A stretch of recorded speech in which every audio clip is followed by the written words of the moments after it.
바이오 기업 네이처셀 주가가 2거래일째 강세를 나타냈습니다. 미국 FDA의 혁신치료제 지정 소식이 투자 심리를 연이어 자극한 것으로 보여지고 있습니다.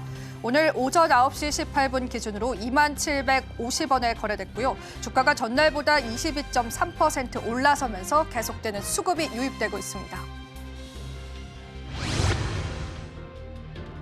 코스닥 상장사 SC온그룹의 주가가 장 초반 강세를 나타냈습니다. 자본으로 인정되는 연구 전환사채 발행에 나섰다는 소식에 매수세가 몰린 것으로 풀이되고 있습니다. 이날 오전 9시 40분 기준으로 엑시온그룹은 전거래일 대비해서 20.07% 올라서면서 10,000원이 넘게 거래되기도 했습니다. 25일 오전 9시 34분 기준으로 휴림로봇은 코스닥 시장에서 전날보다 13% 올라서면서 2,100원에 거래됐습니다. 휴림로봇이 전날 장 마감 이후 적정 의견이 담긴 감사 보고서를 제출한 데 따른 것으로 이야기하고 있고요. 현재 21일 제출 지연을 공시한 이후에 추가 서류를 납부했다는 소식이 전해지기도 했습니다.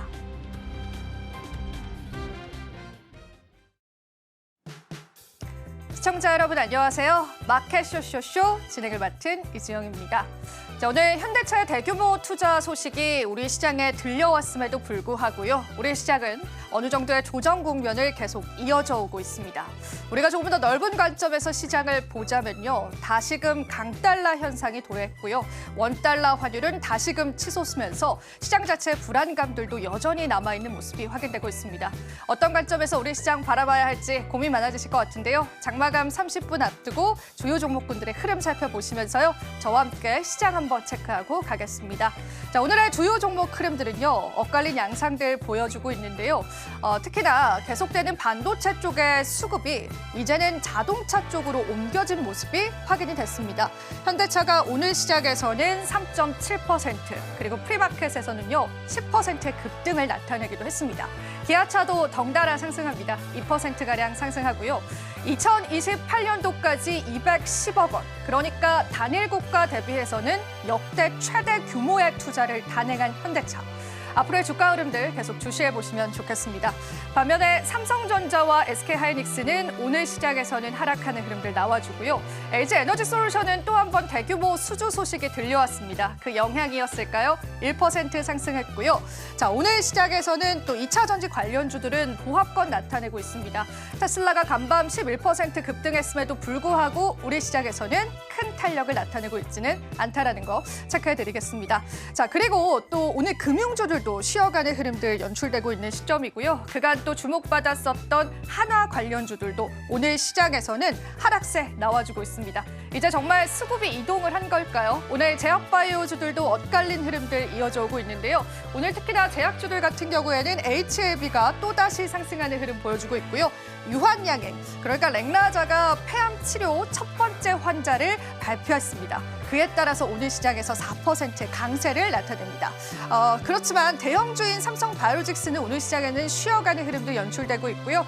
다양한 주총의 일정들 소화해 가면서 이제 공시 관련한 기업들도 계속되는 주가의 급등락들 반복하고 있습니다. 이제는 개별주 우리가 조금 더 자세히 살펴봐야 될 것 같습니다. 또 시장의 수급 흐름들도 저희가 체크해 드리도록 할게요. 자, 오늘도 저희와 함께 마감 시장과 그 이후의 전략들 한번 챙겨보시죠.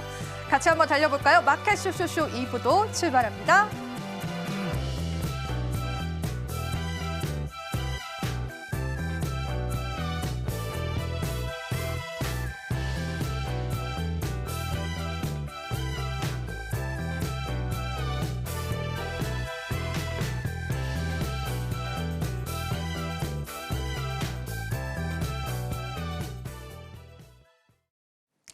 네, 오늘도 저희와 함께 알찬 소식 전해줄 분 소개해드리겠습니다. 기업 공시연구소의 변형인 대표님 모셨습니다. 대표님 안녕하세요. 네, 반갑습니다. 네, 오늘도 우리 시장 잘 부탁드리겠습니다.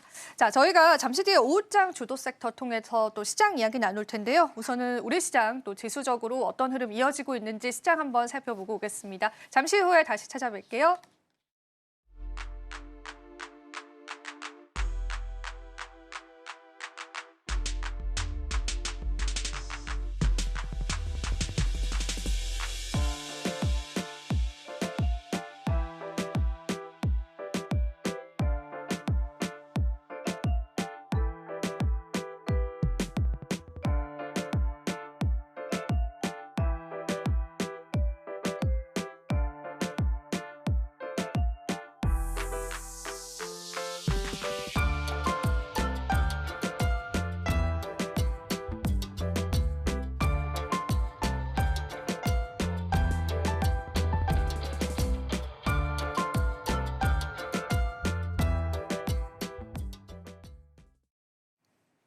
오후장 주도 섹터 통해서 시장 전략 함께 해보시죠. 자, 오늘 첫 번째 주도 섹터부터 열어보겠습니다.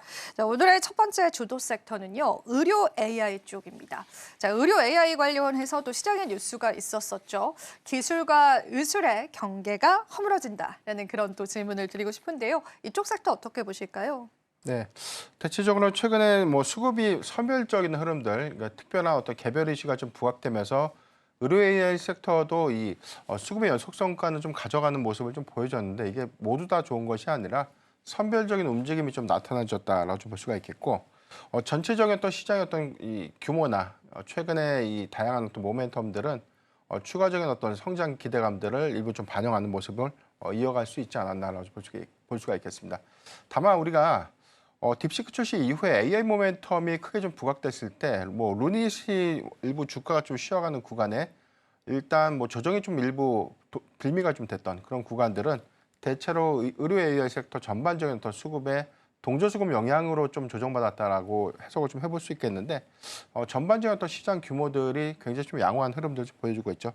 최근에 미국에서 좀 발표된 데이터가 있는데 트랜스페런시 마켓 리서치에 따르면 향후 6년간 전체적인 의료 AI 관련된 시장 규모를 한 1,870억 달러로 좀 제시했습니다. 이건 하나로 약 250조 원대로 성장할 수 있다라고 좀 강조를 좀 하고 있는데 현재까지는 뭐 특정한 어떤 이 솔루션을 좀 진단하는 수준, 특히나 암에 대한 어떤 병리를 전체는 좀 아니더라도 한 50% 정도의 수준까지 예측할 수 있는 조기 진단 뭐 솔루션이라든가 영상 분석 솔루션 같은 해당된 질환을 좀 빠르게 좀 분석하거나 데이터를 좀 뽑아내는 그런 의료 현장에서 좀 현재는 좀 적용되고 있는 기술에서 앞으로 좀 보편화된 기술 고도화를 좀 더 이뤄낸다면 우리가 뭐 앞으로 미래에서 우리가 좀 기대할 수 있는 요인이죠. 정확한 암 진단 그리고 다양한 질병군들에 대한 진단 그리고 여기 관련된 바이오마커라고 하는 어떤 유전체 분석이라든가 검사 같은 것들을 좀 통해서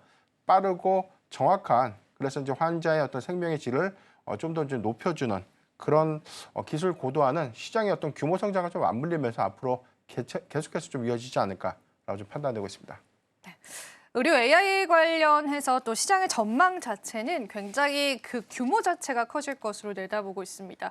실제로 우리가 아직은 이제 치료의 관점보다는 진단의 관점에서 바라보고 있긴 하지만은 기업들이 가지고 있는 성장성은 굉장히 크게 좀 평가받고 있는 것 같습니다. 그러다 보니까 실적이 나오지 않아도 이미 이제 주가에서 상승이 나온 그런 기업들이 좀 많아지는데 이게 이제 또 대표님께 여쭤보고 싶은 게 이런 실적이 뒷받침되어 주지 않아도 의료 AI 섹터는 괜찮을까요?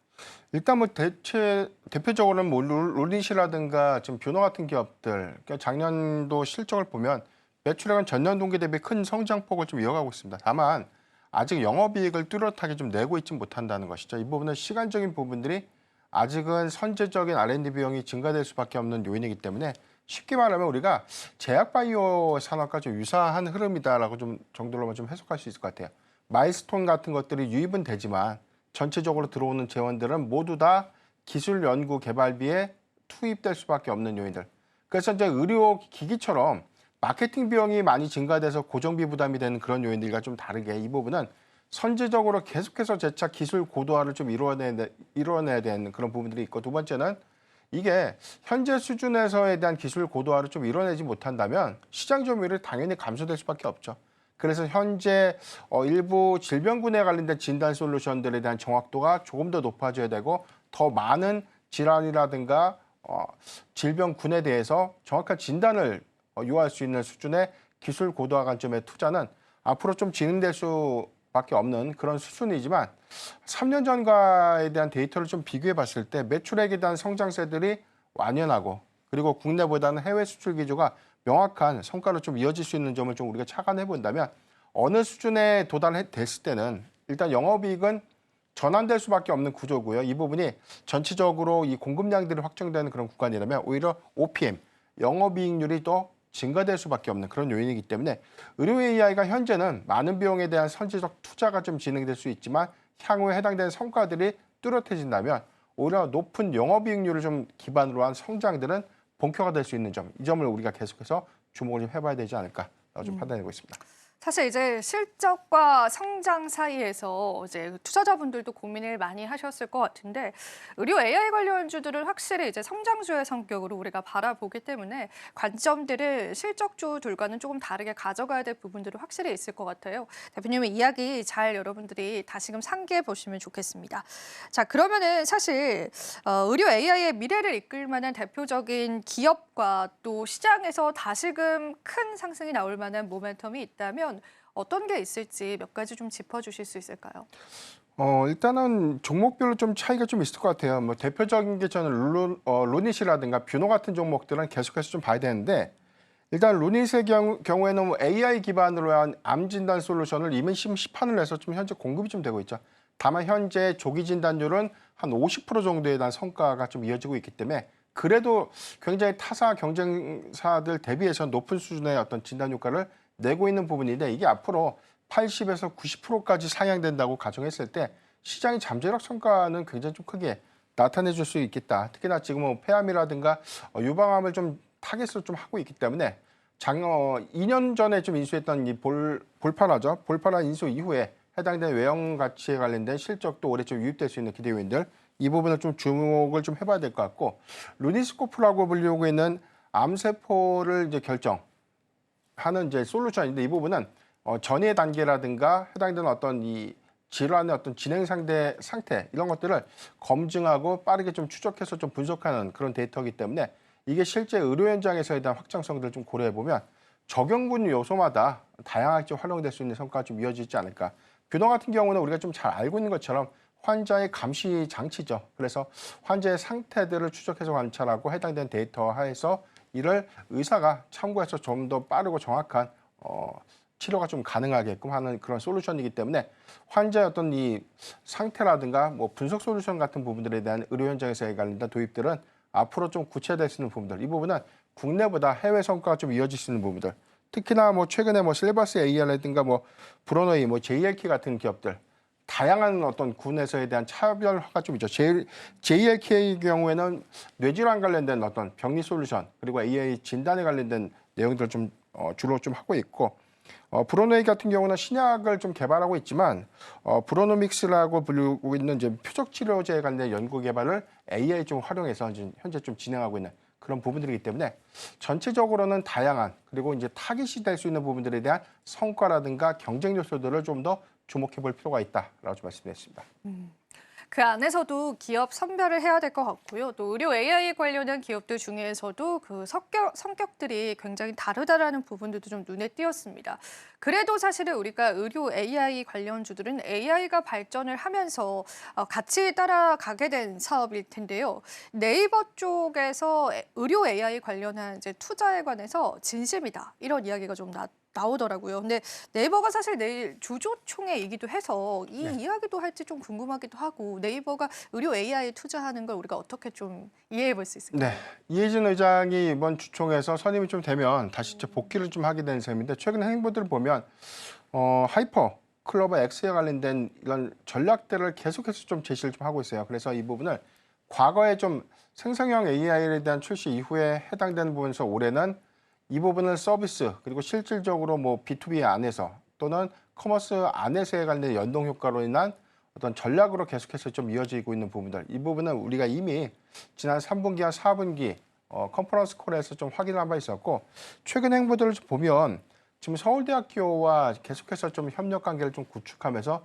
의료 AI 관련된 투자 확대 관련된 발언들 계속해서 좀 진행되고 있죠. 특히나 지금 하이퍼클러버 X의 경우에는 최근에 뭐 의사 고시를 대체적으로 좀 풀 수 있는 수준까지 기술이 좀 고도화됐다는 평가 좀 나오고 있기 때문에 이 부분을 의료 AI와 접목해서 향후에 좀 확장성 관점에 대한 뚜렷한 비전이라든가 사업 부문별에 대한 전략을 좀 제시해 준다면 또 다른 어떤 기회의 어떤 요인으로 좀 작용하지 않을까라고 볼 수 있기 때문에 이번 주총에는 단순하게 네이버의 AI 전략도 좀 중요한 포인트가 좀 되겠지만 차세대 먹거리라고 좀 불릴 수 있는 의료 AI를 하이퍼클로버 X와 결합된 형태에 관련된 새로운 비전 제시도 중요한 체크 포인트가 좀 되지 않을까 좀 판단해 보겠습니다. 네, 좋습니다. 의료 AI 쪽에 관한 계속되는 시장 성장성 살펴보시면 좋겠습니다. 첫 번째 주도 섹터 여기서 마무리해보고요. 두 번째 주도 섹터 바로 한번 열어보겠습니다. 자, 오늘 두 번째 주도 섹터는 원전 쪽입니다. 오랜만에 이쪽 섹터 이야기를 나누게 되는 것 같은데 건설업계도 찾는 차세대 원전 사업이다. 라는 그런 또 이야기가 나왔습니다. 이쪽 섹터는 최근에 어떻게 보실까요? 원전 섹터가 최근에 좀 노이즈가 하나 있었어요. 뭐 민간 국가 지정 관련된 발언들이 좀 있었고 이 부분 때문에 대체 이제 무슨 영향이 좀 있길래 우리나라가 이 부분을 좀 이 부분이 어떤 조정이 좀 빌미가 좀 된 것인가라는 일부 좀 사항들이 좀 있었는데 최근에 미국의 에너지부 산하에 있는 이 국립연구소에서 이 보안 유출 사고가 좀 발생했고 이게 이제 한국인이 여기에 지금 가담을 좀 했다라는 소식이 좀 전해졌는데 등급은 지금 3등급으로 좀 예정되고 있습니다. 테러 국가나 지금 비확산 국가의 경우에는 한 1등급에서 2등급 정도로 좀 부여를 받게 되고 한국이 3등급을 좀 부여받게 되는데 이 부분은 한 4월 15일 정도에 좀 시행을 좀 앞두고 있다라고 좀 확인되고 있기 때문에 아직 외교적으로는 좀 협상할 수 있는 어떤 시간적인 여유는 좀 있지 않을까. 만약에 이제 민간 국가로 좀 지정을 좀 하게 된다면 비자 발급이라든가 무역이라든가 전체적인 어떤 투자, 뭐 금융에 관련된 거래 제한이 좀 일부 있을 수 있는데 현재 한국과 미국의 동맹 관계를 좀 감안했을 때 극단적인 어떤 조치까지 좀 이어질까라는 부분들을 좀 염두에 본다면 해당되는 이슈는 크게 우리 국내도 정치 리스크가 좀 완화된 구간에 좀 해소가 될 수 있지 않을까라고 좀 판단을 해보겠고요. 이 부분은 단기적인 좀 노이즈가 되겠지만 중장기 영향은 좀 제한적이다라고 볼 수 있기 때문에 최근에 원전 섹터의 경우에는 그나마 전반적인 어떤 수급 조정 안에서 그래도 견조한 흐름들 좀 유지하고 있지 않나라고 좀 판단해 보고 있습니다. 네. 사실 원전주에 관해서 불안감이 좀 많았었죠. 이게 또 정책과 연결되어 있던 섹터이다 보니까 많은 분들께서 그 노이즈가 언제쯤 사라질까에 관해서 고민 많았을 것 같습니다. 그런데 그럼에도 불구하고 시장에서는 비교적 견조한 수급들 이어지고 있다고 보시면 되고요. 그리고 사실은 우리가 폴란드랑 체코 원전 사업에 관해서 난항을 겪고 있다라는 게 또 시장 참여자들의 의견이기도 한데 이 원인과 우리가 또 이 부분을 헤쳐나갈 수 있을 만한 돌파구들도 좀 있을까요? 예, 지금 우리가 미국의 웨스팅하우스와에 대한 지적재산권 분쟁을 좀 해소했다. 그래서 지금 한국과 미국의 원전 부분에 대한 이 MOU 체결 이후에 해당된 전략적인 부분들이 같이 동조해서 시너지를 좀 내지 않을까라는 기대감들이 일부 좀 반영이 된 바 있었었고요. 이게 최근에 네덜란드 원전을 뭐 한수원이 지금 포기를 했다라는 소식이 좀 전해지고 있는데 그러니까 이 부분에 대한 원인이 웨스팅하우스와에 대한 협상에 따른 내용으로 이번에 한수원이 네덜란드에서 좀 빠지고 웨스팅하우스에게 좀 양보한 것은 아닌가라는 그런 관측도 좀 나오고 있기 때문에 이 부분은 조금 더 주목을 좀 해봐야 되지 않을까. 그래서 지금 웨스팅하우스에 관련된 어떤 극단적인 어떤 분쟁보다는 이번에 지적 그 재산권 분쟁에 관련된 그런 이슈를 해소했던 그런 부분들은 일부 체코 원전의 상대적인 어떤 이 본계약 체결 가능성이 좀 높게 작용될 수 있는 부분들과 반대되는 그래서 해당되는 일부 수출 국가의 부분에 대한 입찰은 뭐 한수원이 좀 나서지 않는 그런 요인으로 좀 진행되지 않을까라 좀 판단되고 있기 때문에 이 부분이 추가적으로 수출 포기가 확대된 기조가 좀 아니라면 저는 미국과의 어떤 동맹 체제 안에서에 대한 향후 시너지도 일부는 좀 고려해봐야 되지 않을까라고 좀 볼 수가 있겠습니다. 국내 수주 성과들을 좀 예시를 좀 해보면 11차 전기번외 승인도 좀 완료가 됐고 다만 우리가 좀 예상했던 것들보다는 뭐 규모가 좀 축소됐죠. 대형 원전 2개, 소형 모듈 원전 1개로 좀 축소됐던 점은 좀 아쉽지만 기존의 이제 탈원전 정책에서 친원전 정책으로 좀 선회되고 난 이후에 수주 성과가 좀 본격화될 수 있는 부분들 그리고 체코 원전의 수주가 3월만 내지는 4월 초로 좀 예정되고 있기 때문에 해당되는 노이즈가 좀 없이 협상이 좀 잘 마무리돼서 본계약 체결에 대한 성과로 좀 이어진다면 향후에 해외 수주 부분들에 관련된 어떤 속도도 조금 더 탄력을 좀 받지 않을까라고 좀 판단하고 있습니다. 원전 사업 관련해서 또 난항이 있다면 그게 이제 주가에 반영이 되기 때문에 또 시장에서 관심사 중에 하나인 것 같습니다. 앞으로 우리가 관련한 전략들을 어떻게 찾아봐야 할지 또 대표님께서 이야기를 나눠주셨습니다. 자, 그리고 저희가 사실 SMR 쪽에 관한 이야기들도 좀 해보고 싶습니다. 이 소형 원전 관련해서는 사실 일전에도 많은 이제 주목을 받기도 했었는데요. 오늘 또 현대차 그룹이 31조 투자하면서 소형 원전도 추진한다 이런 소식이 좀 전해지긴 하더라고요. SMR 쪽은 어떻게 보실까요?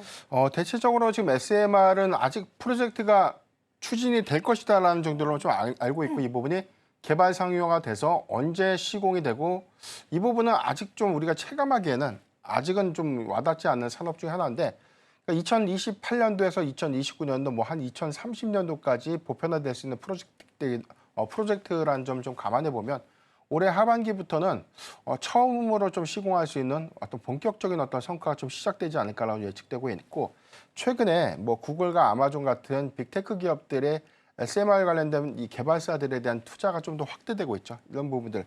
최근에 뭐 테라파워라든가 엑스에너지, 뉴스케일파워 같은 기업들에 대한 지분 투자가 활발하게 좀 더 이루어지고 있는 점. 국내 원전사도 역시나 SMR 이 개발사들에 대한 투자를 가속화 좀 하면서 삼성물산이라든가 뭐 현대건설, 두산 에너빌리티 같은 종목들도 현재 투자 및 협력들을 좀 더 강화하고 있는 그런 부분들이기 때문에 지금 AI 시대가 좀 개화됐고 데이터 센터에 관련된 특히나 뭐 대형화된 데이터 센터에 대한 걸림장들이 확대되고 있는 그런 부분들이라면 이 대안은 사실 SMR이 좀 될 수밖에 없습니다. 그런 요인들이 프로젝트가 좀 더 본격화되는 그런 구간이라면 충분한 좀 기회에 좀 요인이 좀 되지 않을까.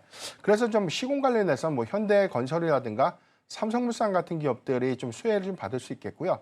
전체적으로 뭐 주기기라든가 원자력 모듈 부분에 대해서는 뭐 국내에서는 두산 에너빌리티가 거의 뭐 독점적으로 좀 유리한 고지를 좀 밟지 않을까를 좀 판단해 볼 수 있기 때문에 SMR 프로젝트가 좀 더 구체화되고 있고 시공에 관련된 관점에서 다양한 상용화가 좀 시작되는 시점이라면 이 부분에 관련된 어떤 낙수 효과는 충분히 기대해 볼 수 있지 않을까를 좀 판단해 보겠습니다. 네. 마지막으로 드리고 싶은 질문이 건설업계도 앞서서도 좀 몇 가지 기업을 언급해 주셨지만요. 이 원전 사업을 새 먹거리로 주목을 하고 있습니다. 사실 이게 처음은 아니고 이제 좀 이전부터 그런 게 포착이 되긴 했었는데 그 이유가 무엇일까요? 대체적으로 좀 그렇지만 이제 대형 건설주가 다 원전 시공을 좀 했던 이력들은 아니고요. 과거에 뭐 아랍에미리트에 대한 원전 시공 관련된 부분들, 특히나 이 시공에 관련된 경험치가 좀 높은 그런 기업들로 좀 선별적으로 좀 접근할 수 있겠는데 대체적으로는 좀 뭐 대우건설이라든가 현대건설, 삼성물산 같은 기업들이 거의 뭐 독점화되고 있고요. 그러니까 중소형 건설사들이 참여하기에는 좀 다소 제한적인 요건들이다. 그러니까 다만 시공 부분에 관련 점에서는 프로젝트, 그러니까 전체적인 어떤 컨소시엄을 좀 구성해서 같이 좀 움직여지는 그런 형태들을 좀 감안해 보면 어떤 기업들이 좀 독보적인 어떤 독점적인 체제를 좀 유지하기보다는 대체적으로는 시공 부분에서도 역시나 컨소시엄의 형태로 좀 구성될 수 있는 요인들이 있기 때문에 과거에 원전 프로젝트에 좀 참여했던 이력들이 좀 높은 그런 기술 성과를 갖고 있는 기업들로 선별적으로 좀 봐야 될 것 같고 이 부분은 아직은 구체화된 부분들은 아니지만 수주 성과가 좀 더 면밀하게 좀 나와지는 그런 구간에 충분한 어떤 낙수 효과를 우리가 체크해 볼 필요가 있지 않을까라고 좀 판단하고 있습니다. 네, 좋습니다. 저희가 또 주도 섹터 원전 관련해서도 여러분들과 이야기를 나눠봤습니다. 자, 그럼 저희 오후장 주도 섹터는 여기서 마무리해보고요. 장 마감 특징주 준비되어 있습니다. 오늘은 또 어떤 종목군들이 시장에서의 급등락을 반복하고 있을지 고유름 캐스터가 준비하고 있습니다. 자, 그럼 바로 한번 살펴보겠습니다. 장 마감 특징주 한번 살펴보시죠.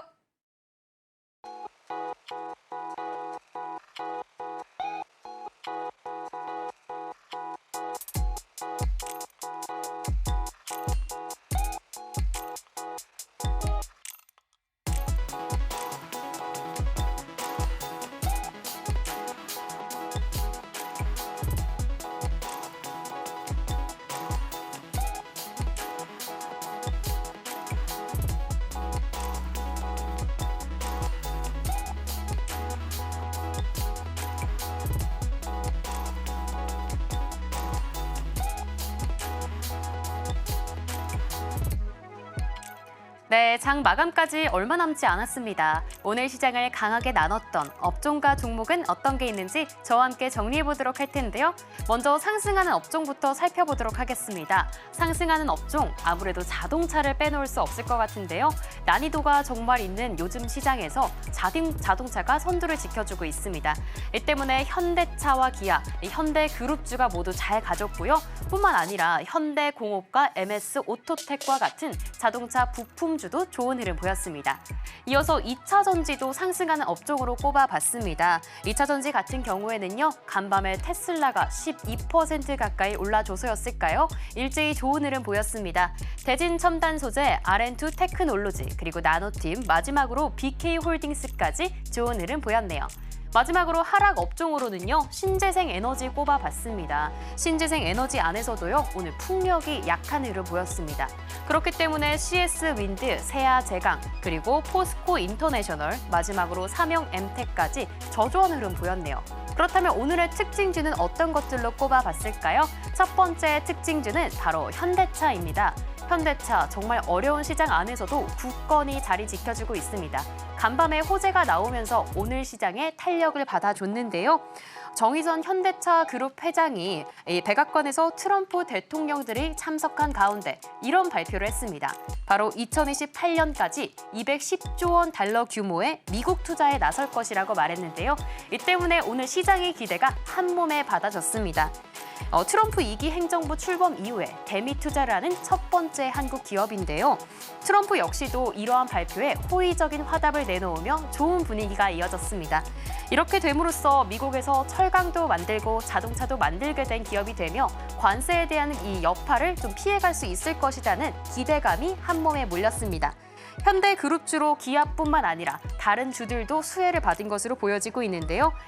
차량용 소재 그리고 부품 같은 종목들도 일제히 상승 흐름 보였습니다. 그렇다면 오늘의 현대차의 장중 흐름은 어떤 흐름 보였을까요? 간밤에 호재가 있었던 만큼 장 시작부터 계속해서 상승불 지켜줬습니다. 전일 종가가 21만 원 선에서 이제 마무리가 됐는데요. 오늘 같은 경우에는 고점이 22만 5천 원입니다. 23만 원 선은 넘지 못했지만 그 전까지 올라줬고요. 현재는 22만 원 선 지나가며 3% 넘는 상승폭 지켜주고 있습니다. 수급은 외국인과 기관이 모두 담아줬던 종목이었네요. 연일 이어지는 현대차의 질주에 다음 주에 있을 이 상호 관세에 대한 명령이 어떻게 마무리될지 계속해서 지켜보셔야겠습니다. 그렇다면 다음 특징주도 살펴보겠습니다. 다음 특징주는 대진첨단 소재 꼽아봤는데요. 이 대진첨단 소재는 2차 전지 공정용 소재 기업입니다. 지난해 3월 글로벌 2위의 CNT 제조사와 좀 협약을 맺은 바가 있는데요. 그로부터 1년이 지난 지금으로서는 유의미한 이 성과가 나오고 있다는 기대감이 몰리고 있습니다. 배터리 핵심 소재인 CNT 도전제 시장에 본격적으로 뛰어들고 있다는 평가가 있는데요. 북미 고객사의 제안으로 현지에서 공장을 추가 생산하고 있습니다. 기존 공장에 이어 추가로 건설을 하고 있는데요. 뿐만 아니라 앞으로 다른 공장들도 짓겠다는 이런 발표들도 나오고 있습니다. 그만큼 인플레이션 감축법 시행에 따른 미국 내 2차 전지 산업에 있어서 성장 기회 속에서 기대를 받고 있습니다. 또 글로벌 시장 확대를 본격적으로 추진하고 있다는 점도 해당 사에 대한 이 기대감이 몰리고 있는 이유로 꼽히고 있습니다. 이에 더해서 수주에 대한 성과도 잇따르고 있는 것으로 보여지고 있습니다. 그렇다면 이 회사에 대한 장중 흐름은 어떻게 흘러갔을까요? 사실 12시 전에는 큰 관심을 받지 못했습니다. 하지만 12시를 기점으로 껑충 뛰어 올라준 대진첨단 소재인데요. 시작했던 가는 14,000원 선에서 시작을 해서 16,000원 선까지 크게 치솟았습니다. 현재는 15,230원 지나가지고 있네요. 오늘 수급도 한번 살펴보면요. 외국인과 기관은 모두 팔아냈지만요. 개인이 담아줬기 때문에 상승폭을 지켜줄 수 있었던 종목이었습니다. 그러면 마지막 특징주도 한번 살펴보도록 하겠습니다. 마지막 특징주 바로 CS 윈드입니다. 오늘 주가 하락의 이유는요. 증권가에서 이런 발표가 있었습니다. 목표 주가를 하향 조정하겠다는 그런 발표였는데요. 사실 3월 초에 이 CS 윈드가 주목받은 바 있습니다. 바로 미국에서 해상 풍력에 대한 하부 구조물 계약이 취소됐다는 발표가 이어졌는데요. 그때부터 급락을 한 뒤에 하락 추세 구간을 벗어나지 못하고 있습니다. 해상 풍력에 대한 부정적 태도를 보인 이 트럼프 대통령에 대한 영향도 있을 테고요. 계속해서 반등에는 성공하지 못한 모습 보여주고 있습니다. 다만 미국에 있어서 해상 풍력 관련 위험은 주가에 선반영되었다는 점, 그리고 주력인 육상 풍력 타워 수요는 여전히 견고하다는 점, 마지막으로 독일에 있어서 이 풍력 수요가 늘어날 수 있다는 점 등이 앞으로 호재로 작용할 수 있다는 그런 관점도 제시되고 있으니까 주목해 주시면 좋을 것 같습니다. 그렇다면 장중 흐름도 한번 살펴보겠습니다. 오늘 장중 흐름은 큰 하락세는 아니었지만요. 소폭의 하락세가 쭉 이어졌던 하루였습니다. 36,900원에서 시작해서요. 장중에는 36,350원까지 하락했던 종목이었네요. 오늘은 수급은 외국인과 기관이 모두 팔아냈습니다. 이렇게 오늘의 특징주로도 상승과 하락 이야기 모두 나눠봤습니다.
네, 오늘도 국내 증시 마감 지어졌습니다. 오늘 또 큰 호재 뉴스에도 불구하고 지수는 하락했고요. 마이너스 0.5%의 코스피 하락률, 그리고 코스닥은 마이너스 1.2% 하락했습니다. 수급적으로 외국인이 유가증권 시장에서 한시를 기점으로 덜어내는 물량들을 조금 축소시키긴 했습니다만 그래도 지수를 끌어올리는 데는 역부족이었고요. 오늘 삼성전자 같은 경우에는 하락폭을 어느 정도 만회했다라는 부분에서 우리가 그래도 의미 있게 가져가 보면 어떨까 싶습니다.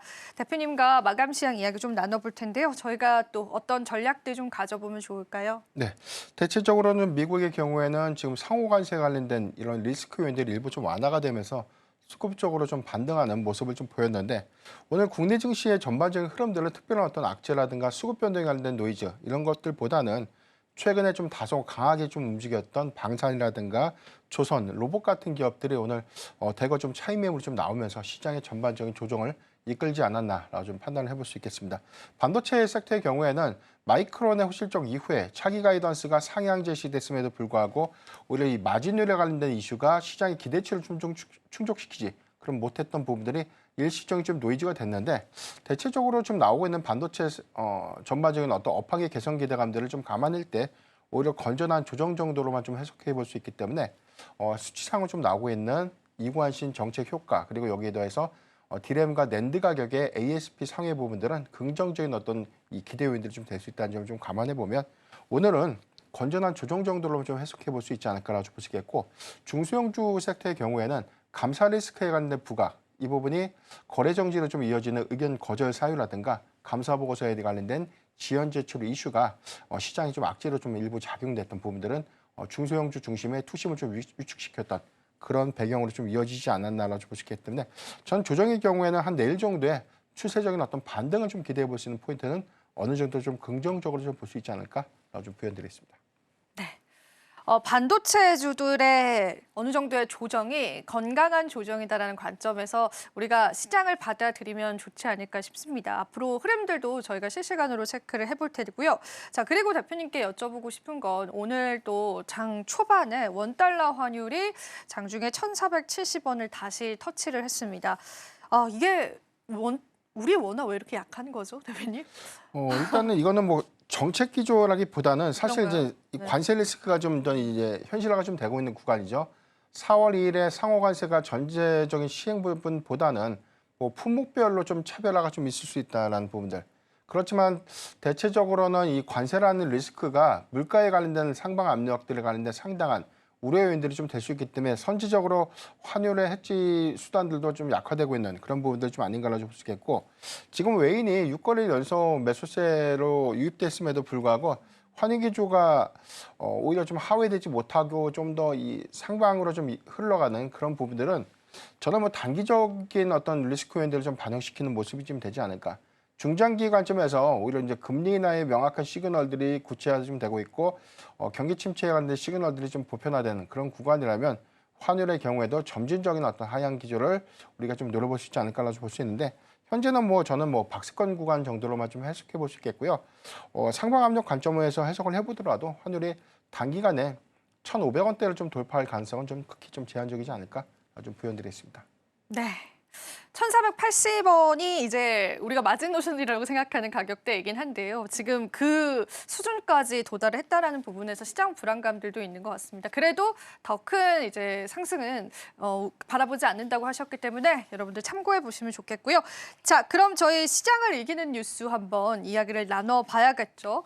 앞으로의 시장 전략도 함께 해드릴 텐데요. 시장을 이기는 뉴스 이전에 저희가 뉴스 미리 보기 시간 준비가 되어 있습니다. 이번에도 역시나 고요린 캐스터가 준비하고 계신데요. 자, 오늘 저희가 어떤 뉴스들 한번 살펴볼까요? 네, 시장을 이기는 뉴스 미리 만나보는 코너입니다. 오늘의 뉴스 바로 2차 전지인데요. 오늘 2차 전지가 상승세에 보였습니다. 이 트럼프 행정부의 관세 우려가 좀 완화가 되면서 전기차 대표주인 이 테슬라의 주가가 강세를 보였기 때문에 이 영향을 받은 것으로 보여지고 있는데요. 트럼프 대통령이 백악관 회견에서 나는 많은 국가에서 면제를 해줄 수 있다고 말했기 때문입니다.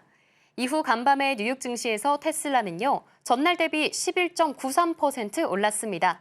이에 국내에선 대진 첨단 소재, R&2 테크놀로지, 나노팀, BK 홀딩스 등이 상승세를 보였습니다.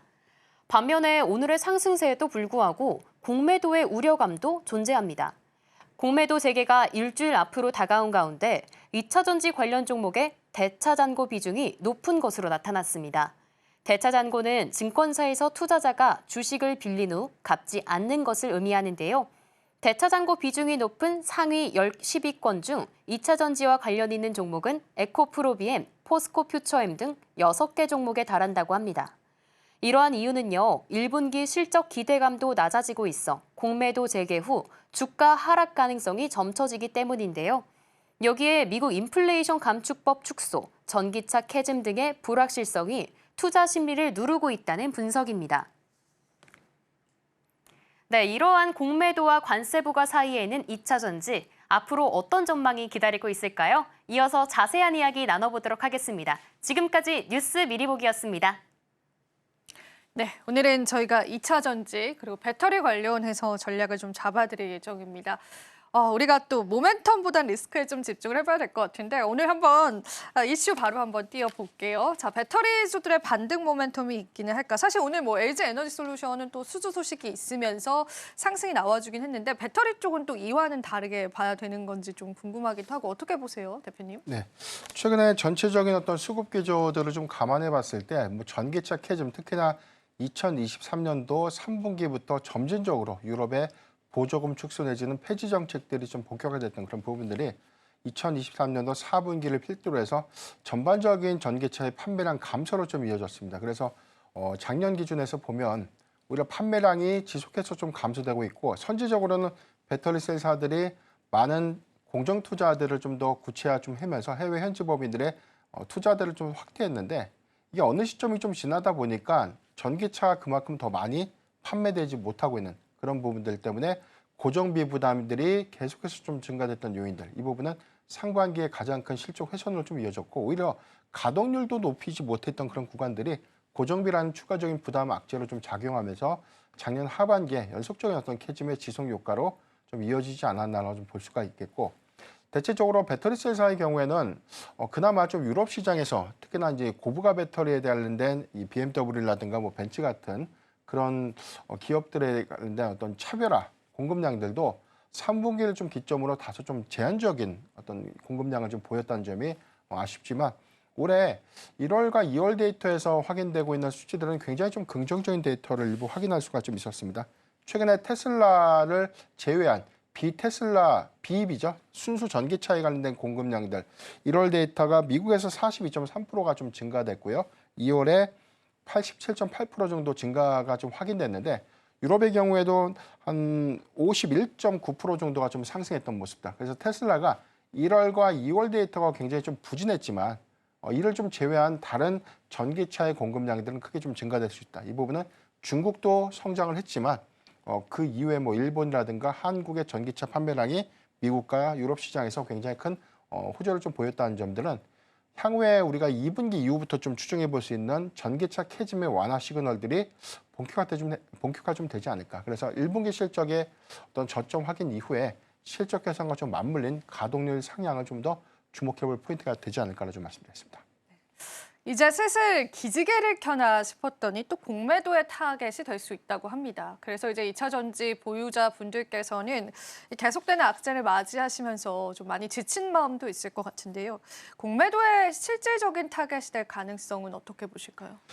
공매도 타겟에는 사실상 많은 내용들이 있어요. 지금 대차장고가 많은 업종 중에 하나가 2차 전지 섹터이기 때문에 해당에서는 오히려 이 장기간 불황이 지속되면서 수익 지표가 크게 좀 훼손됐기 때문에 추가적으로 공매도에 좀 타깃이 좀 되지 않을까. 그래서 보유자가 굉장히 좀 불안할 수 있는 요인이다라고는 좀 해석할 수 있는데 반대로 오히려 대차장고의 량, 이 부분은 상환되지 않는 수량이 많다는 뜻이거든요. 그렇다면 오히려 실적 개선이 명확한 반등 시그널도 좀 보여줄 때 숏 커버링들이 단계에 좀 유입되면서 주가가 오히려 빠르게 좀 상승할 수 있는 그런 긍정적인 기대 요인들도 일부가 좀 남아있기 때문에 극단적으로 대차장고가 좀 많기 때문에 공매도 재개가 2차 전지 섹터의 추가적인 하방을 좀 이끌 것이다 라고 좀 해석하기에는 다소 좀 무리가 좀 있지 않을까.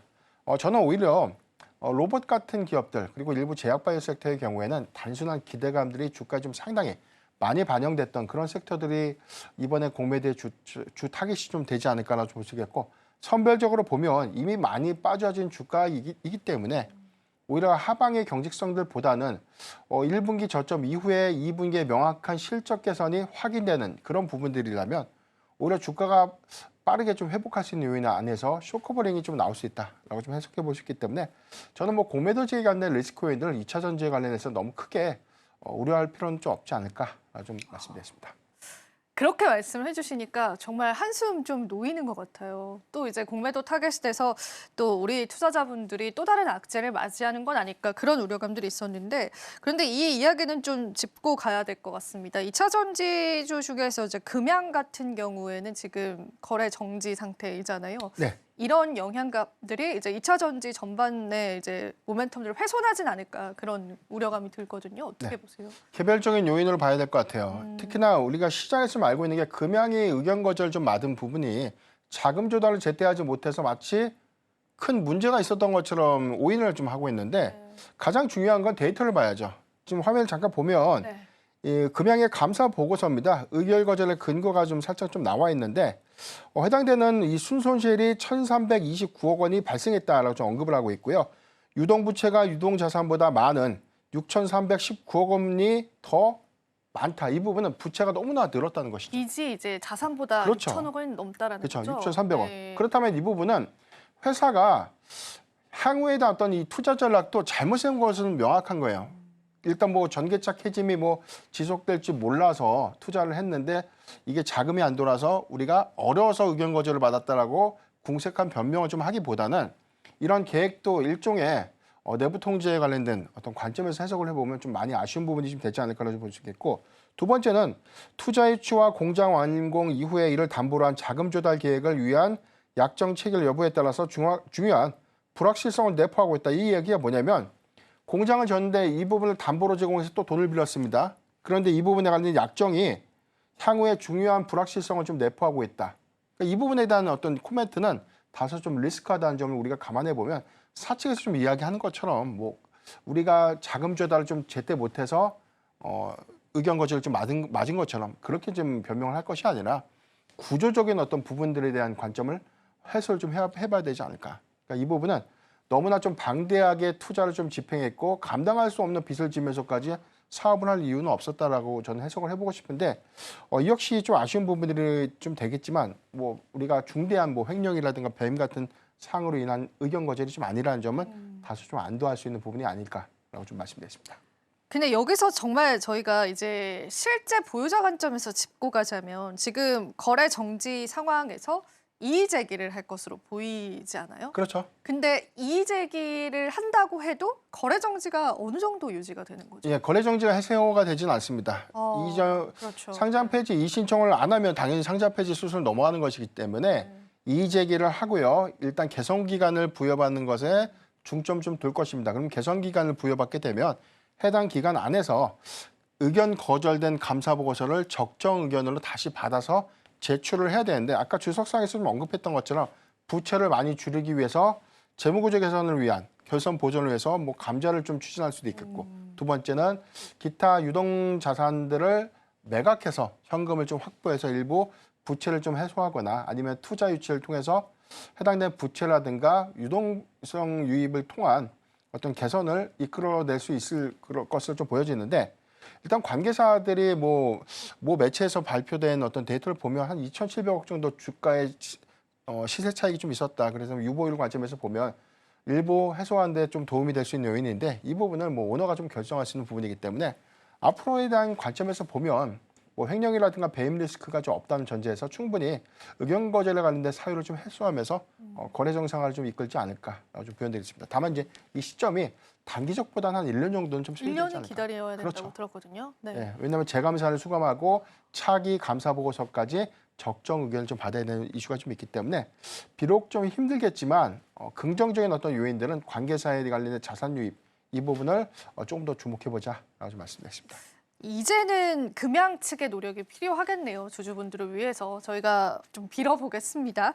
자, 그러면은 이제 저희가 리튬 가격 쪽, 그러니까 원자재 가격이 최저치를 나타냈다라는 이야기가 들려오는데요. 이 또한 2차 전지주에 관한 실적에 영향을 줄 것으로 보이는데 이로 인한 주가의 방향성이 바뀔 가능성도 있을까요? 네, 우리가 리튬, 특히나 양극 소재 주 원료로 좀 투입되고 있는 게 리튬이죠. 그래서 리튬 가격이 하락하다 보니까 작년에 우리가 많이 들었던 이야기 중에 하나가 영 레깅 현상. 비싸게 사와서 싸게 공급하다 보니까 재고 자산이 500원에 산 거를 지금 100원이 됐는데 400원을 손실로 잡아야 되죠. 이 부분을 재고 자산 평가 손실로 잡습니다. 쉽게 좀 설명을 하면요. 그런데 재고가 다시 600원이 된다. 그럼 그만큼 500원은 재고 자산 평가 이익이 되니까 또 재무제표에 좀 긍정적인 기여효과가 되죠. 근데 다만 이런 부분들이 너무 이제 고가에 대한 갭이 좀 컸던 2022년도부터 2023년도 당시를 좀 우리가 복기를 좀 해봤을 때 고가가 2022년도 11월 기준에 킬로그램당 581.52안, 현재 최근 저가가 71.52안까지 떨어진 걸 좀 보면 581위안대 사는 걸 현재 보유하고 있지 않죠. 그렇기 때문에 물론 이제 가격에 대한 어떤 차이는 좀 있지만 과거처럼 영레깅 현상으로 인한 뭐 재고자산 평가 손실액이 재무에 미치는 영향은 과거보다는 좀 미흡한 수준이 좀 되지 않을까라고 좀 보시겠고, 리튬 가격이 킬로그램당 한 85위안까지 좀 떨어지고 난 이후에 다시금 좀 70위안대까지 좀 떨어졌기 때문에 전체적으로 하방 관점에서는 이게 저는 현재 좀 바닥권 정도로만 좀 해석해 볼 수 있겠고, 이 부분은 크게는 뭐 재무 구조에 좀 영향을 미치지는 않겠다라고 좀 말씀드리겠습니다. 큰 영향력은 없을 것이다. 저희가 지금까지 대표님과 쭉 2차 전지 관련해서 이야기를 나눴어요. 특히나 벡터리 쪽에 관한 이야기를 나눴는데 대표님의 총평도 좀 들어보고 싶습니다. 이쪽 섹터에 관해서 어떤 평가를 좀 내려보고 싶으세요? 네, 선별적으로는 굉장히 좀 힘든 구간은 맞지만 일단 1월과 2월에 이 판매량들이 좀 증가됐던 요인들, 그리고 저는 1분기에 일부 실적 개선이라는 키워드는 전반적인 노이즈를 좀 감안하더라도 개선될 수 있는 부분들 2분기부터 좀 명확하지 않을까. 그래서 배터리셀 3사를 좀 중심으로 한 실적 개선을 좀 주시를 해봐야 될 것 같고요. 중소형 종목들, 특히나 소재사들보다는 배터리셀사에 대한 현재 주가 레벨단이 굉장히 좀 낮아진 점을 감안했을 때 투자 매력도 관점에서 저는 분할 매수로 좀 유지는 가능한 구간이 좀 되지 않을까라고 말씀드리겠습니다. 네, 투자 매력도는 여전히 유효하다는 관점들 기억해 보시면 좋겠습니다. 자, 오늘 대표님과 다양한 내용들 한번 다뤄봤습니다. 대표님 오늘도 도움 말씀 고맙습니다.